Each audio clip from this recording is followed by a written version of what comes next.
दिल्ली में एमसीडी चुनाव के ऐलान के साथ ही आम आदमी पार्टी और बीजेपी आमने सामने हैं। बीजेपी के सांसद मनोज तिवारी ने शराब घोटाला और सत्येंद्र जैन के मुद्दे पर आम आदमी पार्टी से कई सवाल पूछे और क्या कुछ कहा, आपको सुनवाते हैं। दिल्ली सरकार के अंडर में ही आता है, इसलिए हमने कहा जेल भी तुम्हारी, और चूंकि आपकी सरकार है, आपके सरकार के अंतर्गत है, जेल का मंत्री सत्येंद्र जैन वो आपके है, सारी व्यवस्था अगर आपके मंत्रालय के अंतर्गत है तो आप ही की है। और इसमें कोई दो राय नहीं कि अगर सारी व्यवस्था आपकी है और मंत्री भी अंदर रह के ही जेल के मंत्री के रूप में काम कर रहे हैं, इसका मतलब जेल व्यवस्था देख रहा है, तब कौन इसको सिखा रहा है चिट्ठियां लिखने के लिए सुकेश चंद्रशेखर को, ये एक बड़ा सवाल है। अब दूसरा पॉइंट आता है कि एक बड़ा डाउट पैदा होता है। पहले जो पता चला है कि शराब में जो लूट हुई दिल्ली में, उन पैसों से इन्होंने पंजाब का और गोवा का और कहां का चुनाव लड़ा। क्या आगे चुनाव लड़ने के लिए ही आपने ऐसे सुकेश चंद्रशेखर नाम के ठग से 500 करोड़ रुपए जुटाए हैं, 50 करोड़ रुपए लिए हैं? तो हमारी तो शंका यहां हो रही है कि इसी तरह जुटाए हुए पैसों से अब ये दूसरे चुनाव भी लड़ने के लिए, हारे जीते चाहे सर्वे जो भी कहे, लेकिन लड़ने में लगे हुए हैं। ये भी एक जांच का विषय बनता है। चूंकि मामला इतना संगीन है, इसलिए भारतीय जनता पार्टी ये डिमांड करती है कि इसमें आरोप प्रत्यारोप से काम नहीं चलेगा। इस पे हमें कहीं ना कहीं सत्य पे पहुंचना होगा। न हम मीडिया का समय बर्बाद करना चाहते हैं, न दिल्ली की जनता का समय बर्बाद करना चाहते हैं, और न तो अपना और उनका समय बर्बाद करना चाहते हैं। इसलिए भारतीय जनता पार्टी ये मांग करती है कि इस केस में जुड़े हुए तीनों व्यक्तियों का, उस सुकेश चंद्रशेखर जो तिहाड़ में बंद है, सत्येंद्र जैन मंत्री जो तिहाड़ में बंद है, और अरविंद केजरीवाल जिनके ऊपर फोन से बात करने, 50 करोड़ रुपया लेने, राज्यसभा की सीट बेचने, आम आदमी पार्टी का कोई प्रमुख पद बेचने के ऊपर और 500 करोड़ रुपए जुटाने का आरोप है उस अरविंद केजरीवाल जी का भी। इन तीनों का पॉलीग्राफ लाई डिटेक्टर टेस्ट करवाने की जरूरत है, ऐसी भारतीय जनता पार्टी डिमांड करती है। दूध का दूध, पानी का पानी होगा, ये पता चल जाना चाहिए।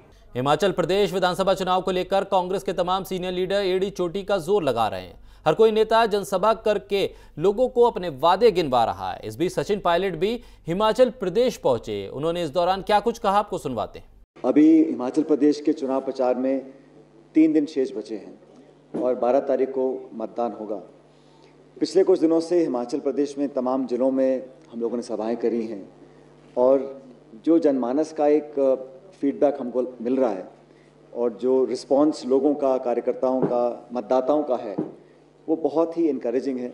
और मैं समझता हूँ कि लगातार प्रतिदिन भाजपा और उनकी पार्टी के तमाम नेताओं को एहसास हो रहा है कि वो इस दौर में बहुत पिछड़ते चले जा रहे हैं।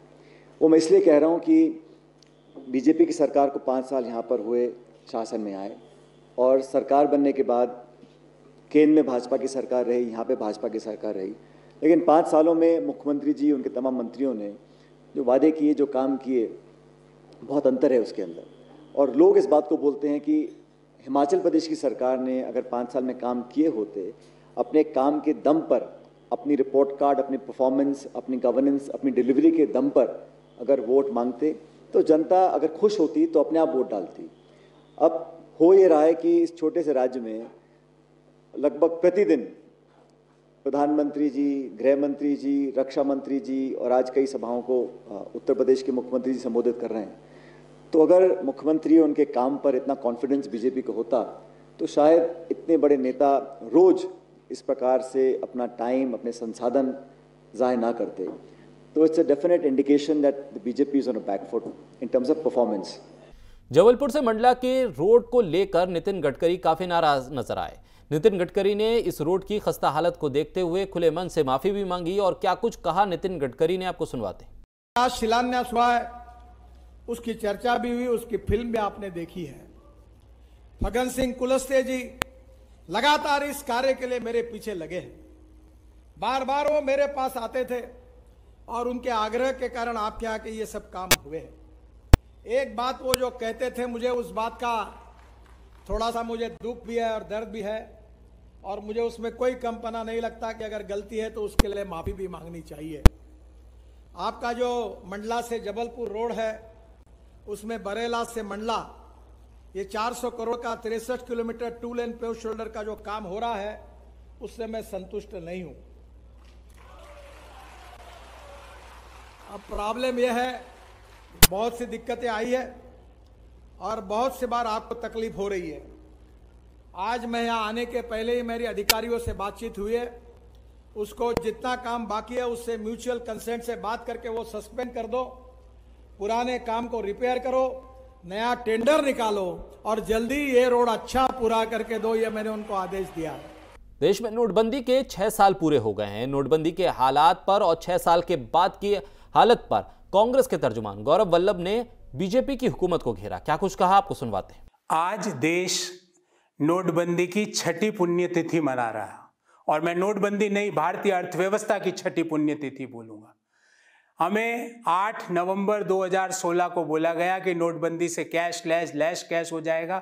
हकीकत यह है कि आज करेंसी इन सर्कुलेशन 2016 की तुलना में 72% ज़्यादा है। फिर हमें बोला गया कि हमारी करप्शन की समस्या को निदान मिल जाएगा। हकीकत यह है कि 2016 में भारत की करप्शन रैंकिंग 79वें स्थान पे थी, जो आज 2021 में 85वें स्थान पर आ गई। फिर हमें बोला गया ब्लैक मनी की समस्या से निदान मिल जाएगा। हकीकत यह है कि 2021 में स्विस बैंकों में भारतीयों का पैसा 14 साल के उच्चतम स्तर पर है। 30,500 करोड़ रुपया स्विस बैंकों में भारतीयों का जमा है।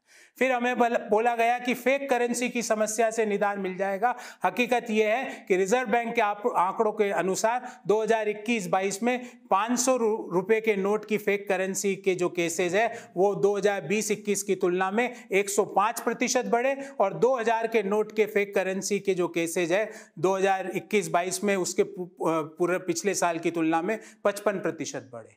फिर हमें बोला गया कि टेररिज्म की समस्या से हमारा निदान मिल जाएगा नोटबंदी के द्वारा। हकीकत यह है कि सितंबर 2022 को जो वर्ष समाप्त हुआ उसमें जम्मू कश्मीर में 225 टेरर कैंप थे, जबकि पिछले साल ये मात्र 150 थे।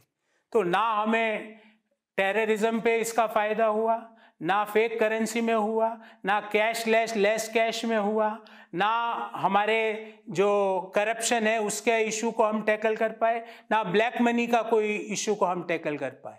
तो मोदी जी इससे क्या हुआ, मैं बताता हूं क्या हुआ।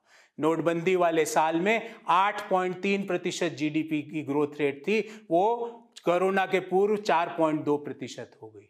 जो बेरोजगारी की दर 2012 में 2% थी, वो आज 7.5 से 8% पर है। एमएसएमई और अनऑर्गेनाइज सेक्टर जो भारतीय अर्थव्यवस्था की रीढ़ की हड्डी है, वो समूल नष्ट हो गया। इसलिए आज नोटबंदी नहीं, भारतीय अर्थव्यवस्था की 6ठी पुण्यतिथि। प्रोजेक्ट श्रीमती एनेक्ट्स को जामिया मिलिया इस्लामिया का फ्लैगशिप प्रोग्राम माना जा रहा है और इसको लेकर अब दुनिया भर में इसकी पजीराई हो रही है।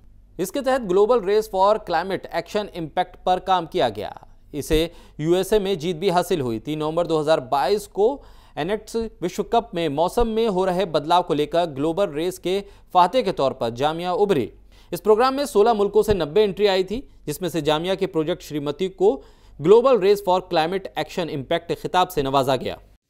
हेलो, मेरा नाम नवाज है और हम लोग इनाक्टर्स जामिया मिलिया इस्लामिया से हैं।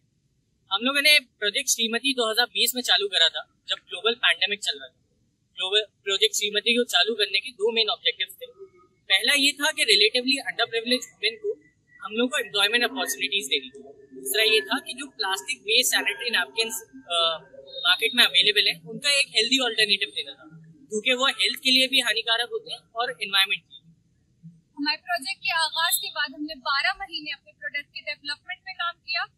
आफ्टर 15 फेल प्रोटोटाइप्स हम अपने फाइनलाइज प्रोटोटाइप पे पहुंचे। हमने उसके बाद अपनी कम्युनिटी की तलाश शुरू करी और अभी हमारी एक कम्युनिटी दिल्ली में है और एक कम्युनिटी गोवा में। अभी तक हमने 50 से ज्यादा लोगों को एम्प्लॉयमेंट अपॉर्चुनिटी दिया है और हजारों महिलाएं जो अभी हमारा प्रोडक्ट इस्तेमाल करती हैं।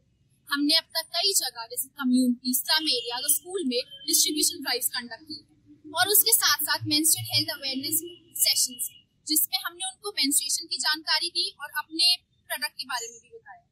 तो प्रोजेक्ट में काम करते करते हमने इनएक्टिव्स की ग्लोबल चैंपियनशिप में पार्ट किया जहाँ पे 36 से ज्यादा कंट्रीज पार्टिसिपेट करती हैं। उसी में एक रेस फॉर क्लाइमेट एक्शन में हमने प्रोजेक्ट श्रीमती का एंटर करा जिसमें पहले ग्लोबल टॉप 5 में आए एंड फिर फाइनल्स में हम लोग वर्ल्ड चैंपियंस बने जो कि जज किया गया था 60+ जजेस के द्वारा यूएस में। तो हम बहुत ही खुश हैं और बहुत ही उत्साहित है कि हमने हिंदुस्तान और जामा मिलिया इस्लामिया का नाम रोशन किया है और आगे भी करते हैं।